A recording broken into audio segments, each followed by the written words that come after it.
আসসালামু আলাইকুম ভিউয়ার্স, আশা করি সকলে ভালো আছেন। এই যে রেসিপি বাড়িতে চ্যানেলের পক্ষ থেকে আপনাদের সবাইকে স্বাগতম। আজ আমি আপনাদের জন্য আরো একটি খুবই সহজ রেসিপি নিয়ে চলে এসেছি। আর আজকে আমি আপনাদের সাথে শেয়ার করব বাসা মাছের এই ভুনা রেসিপি। এইভাবে বাসা মাছ ভুনা করলে খেতে অসম্ভব মজা লাগে। চলুন তবে সবাই নষ্ট না করে ঝটপট বাসা মাছ ভুনা রেসিপিটি তৈরি করে ফেলি। আমি এখানে বাসা মাছ নিয়েছি, আপনারা আপনাদের পছন্দ মতো বাসা মাছের পরিমাণটা কম বেশি করে নিতে পারেন। আমি মাছগুলোকে কেটে খুব ভালোভাবে পরিষ্কার করে ধুয়ে নিয়েছি। এবার চুলায় আমি একটি ফ্রাই প্যান উঠিয়ে দিয়েছি। এর মধ্যে আমি দিয়ে দিচ্ছি সয়াবিন তেল। তেলটা হালকা গরম হয়ে আসলে আমি এর মধ্যে দিয়ে দিব 1/3 কাপ পরিমাণ পেঁয়াজ কুচি। পেঁয়াজ কুচি দেওয়ার পরে তেলের সাথে পেঁয়াজগুলোকে হালকা বাদামি করে ভেজে নিব।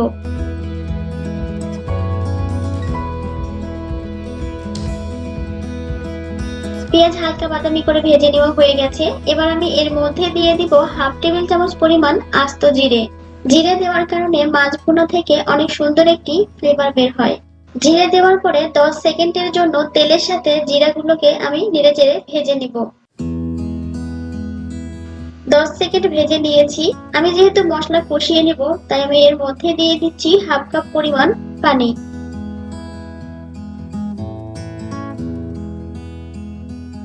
পানি দেওয়ার পরে এবার আমি এর মধ্যে দিয়ে দিব স্বাদ মতো লবণ, 1/2 টেবিল চামচ হলুদের গুঁড়ো, 1/2 টেবিল চামচ শুকনো মরিচের গুঁড়ো, 1/2 টেবিল চামচ কাঁচা মরিচ, 1/2 টেবিল চামচ আদা বাটা এবং 1/2 টেবিল চামচ রসুন বাটা দেওয়ার পরে এবার আমি নেড়েচেড়ে মিক্সড করে দিব। আর চুলার আঁচটা মিডিয়াম করে দিয়েছি। মিক্সড করে দেওয়ার পরে আমি ঢাকনা দিয়ে ঢেকে মশলার পানি শুকিয়ে নিব। যতক্ষণ পর্যন্ত মশলার উপরে তেল উঠে না আসবে ততক্ষণ পর্যন্ত আমি রান্না করতে থাকবো। তেল মশলার উপর উঠে আসলে বুঝে নিতে হবে মশলা কষানো হয়ে গেছে। আমি ঢাকনা উঠিয়ে নিচ্ছি। দেখুন ভিউয়ার্স, তেল মশলার উপর উঠে এসেছে, তার মানে আমার মশলা কষানো হয়ে গেছে। আমি আবারও নেড়েচেড়ে মিক্সড করে দিব।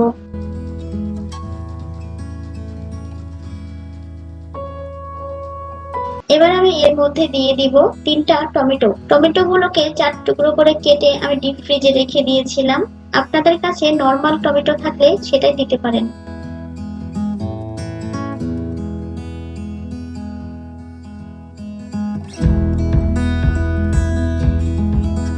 টমেটো দেওয়ার পরে আমি আবারও ঢাকনা দিয়ে ঢেকে 1 মিনিটের জন্য এটাকে রান্না করে নেব। 1 মিনিট পরে আমি ঢাকনা উঠিয়ে নিচ্ছি। দেখুন ভিউয়ার্স, 1 মিনিটেই টমেটো গুলো অর্ধেক পরিমাণ সেদ্ধ হয়ে গেছে।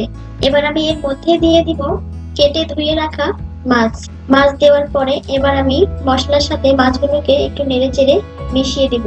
আর এই বাসা মাছটা অনেকটা নরম, তাই রান্নার সময় যত পরিমাণের কম নাড়াচাড়া করা যায় তত ভালো।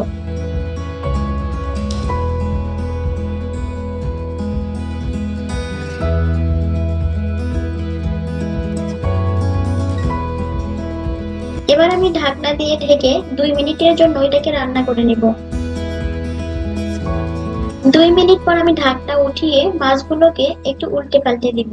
আর এই কাজটা খুবই সাবধানে করতে হবে যেন মাছগুলো ভেঙে না যায়, কারণ বাসা মাছ এমনিতেই অনেক নরম।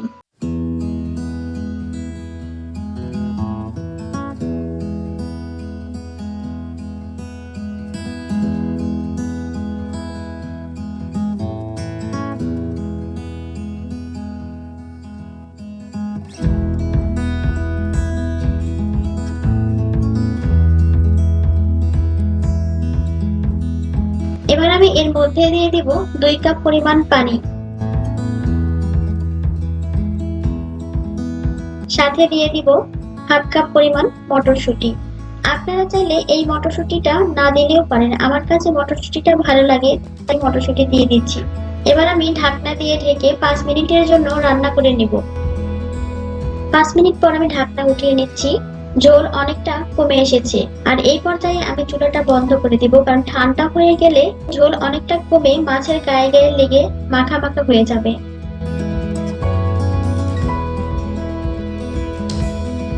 ঠান্ডা হয়ে যাওয়ার পরে মাছের ভুনা আমি একটি ডিশের মধ্যে উঠিয়ে নিয়েছি। দেখুন ভিউয়ার্স, জল ঠান্ডা হয়ে যাওয়ার পরে কতটা মাখা মাখা হয়ে মাছের গায়ে গায়ে লেগে আছে। আর এইভাবে মাছের ভুনা করলে খেতে ভীষণই মজা লাগে। আপনারা অবশ্যই এইভাবে মাছের ভুনা তৈরি করে খেয়ে দেখবেন। আশা করি আপনাদের ভীষণই ভালো লাগবে। আর আজকের এই রেসিপি যদি আপনাদের ভালো লেগে থাকে তাহলে অবশ্যই কমেন্টস করে জানাবেন, সাথে লাইক এবং শেয়ার করবেন। আর এখনো যারা সাবস্ক্রাইব করেননি তারা অবশ্যই সাবস্ক্রাইব করে পাশে থাকা বেল আইকনটি ক্লিক করে নেবেন, যাতে পরবর্তীতে সহজ এবং মজার রেসিপির ভিডিও আপলোড করলে সহজে আপনাদের কাছে নোটিফিকেশন চলে যায়। আজ এখানে বিদায় নিচ্ছি, আবারও ফিরে আসবো নতুন কোনো সহজ এবং মজার রেসিপি নিয়ে। সেই পর্যন্ত সবাই ভালো থাকবেন, সুস্থ থাকবেন। আল্লাহ হাফেজ।